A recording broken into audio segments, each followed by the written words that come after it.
Hello and welcome to this Christmas video. Merry Christmas.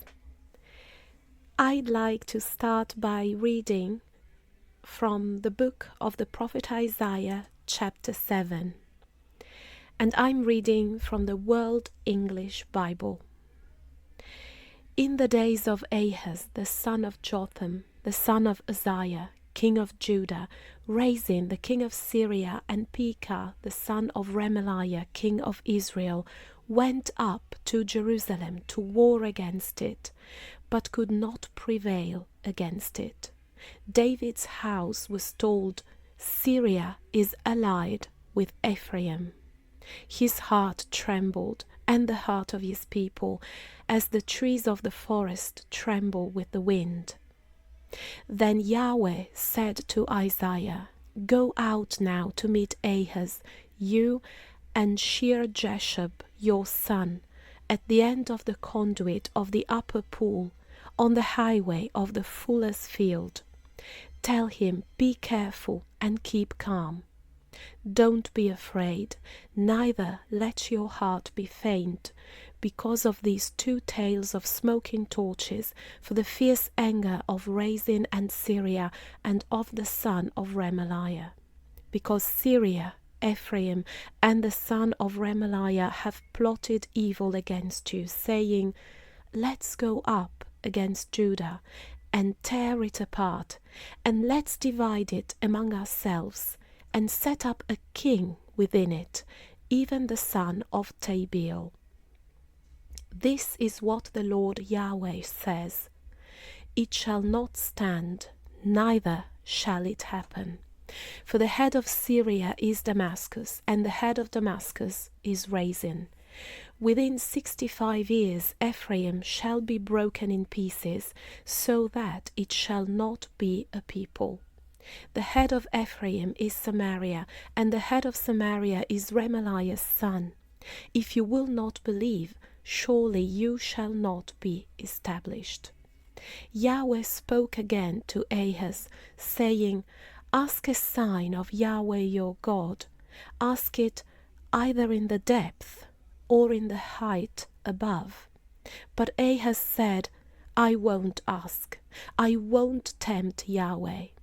He said, 'Listen now, house of David.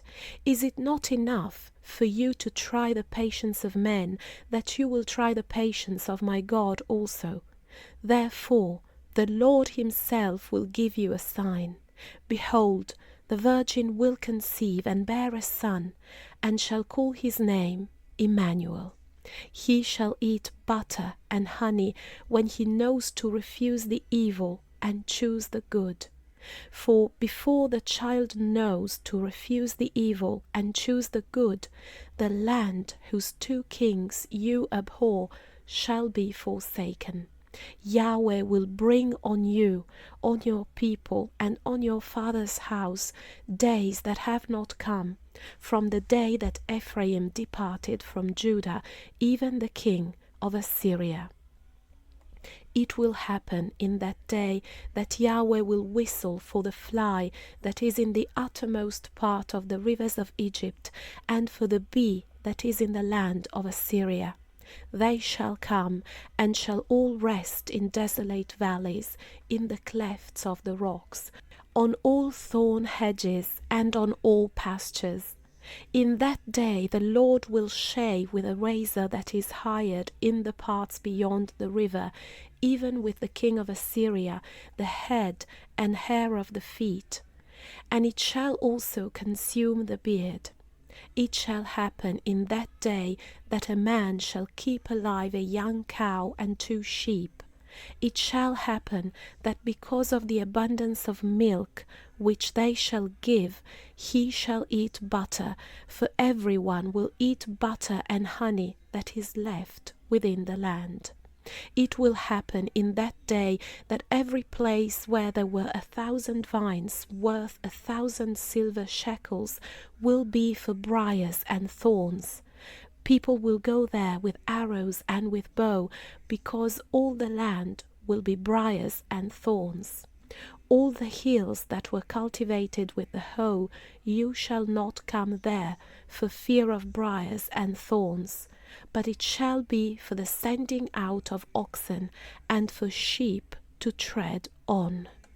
What follows is inspired by a sermon by Charles Spurgeon on the birth of Christ. It's a very condensed version of this sermon in modern English, because I wanted it to be as accessible as possible, but I will link the complete sermon in the description box in case you want to read it.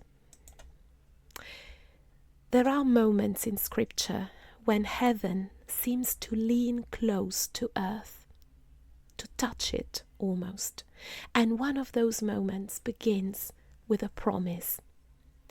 Long before the manger, long before shepherds heard angels sing, God spoke through the prophet Isaiah to a frightened king, King Ahaz. The world felt uncertain, shadows gathered, and fear ran deep.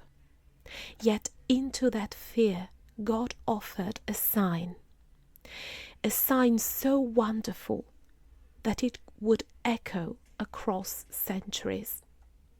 And what is that sign? A virgin will conceive and bear a son, and his name will be Emmanuel, God with us. And so, in the quiet town of Bethlehem, in a stable no one thought important, the promise took on flesh. Jesus came to us, not in royal splendor, but in humility. He was born to a young mother, he was wrapped in simple cloth, and laid gently in a manger. The King of Heaven chose the lowliest place on earth, so that no heart would ever feel too small, too poor, or too broken for his presence. Yet even in that simplicity, glory surrounded him. A star rose in the sky. Angels filled the night with song to celebrate his birth. Shepherds hurried from their fields, and wise men travelled from far-off lands. All creation seemed to whisper, "He is here." The child grew as any child does, eating, sleeping, learning, laughing, living among us. Fully human, but fully divine. The one who would calm storms, heal the hurting, and speak words sweeter than honey to the weary soul. But the heart of the story is his name, Emmanuel, God with us, not far above us, not watching from a distance, not an angelic presence, with us, fully human, with us in our joy and with us in our sorrow, with us in our questions and doubts, and with us in our quiet moments of hope, with us when the path is clear and we know where we are going, and with us when the night feels long, when it feels endless. This is the miracle of Christmas, that God stepped into our world, walked our roads, carried our burdens, and opened his arms to every seeking heart. So as we celebrate this holy season, may the name Emmanuel rest gently upon us. May it steady our steps. May it make us strong. May it warm our homes and fill our hearts with peace. For the child of Bethlehem is still with us, and he always will be. Merry Christmas.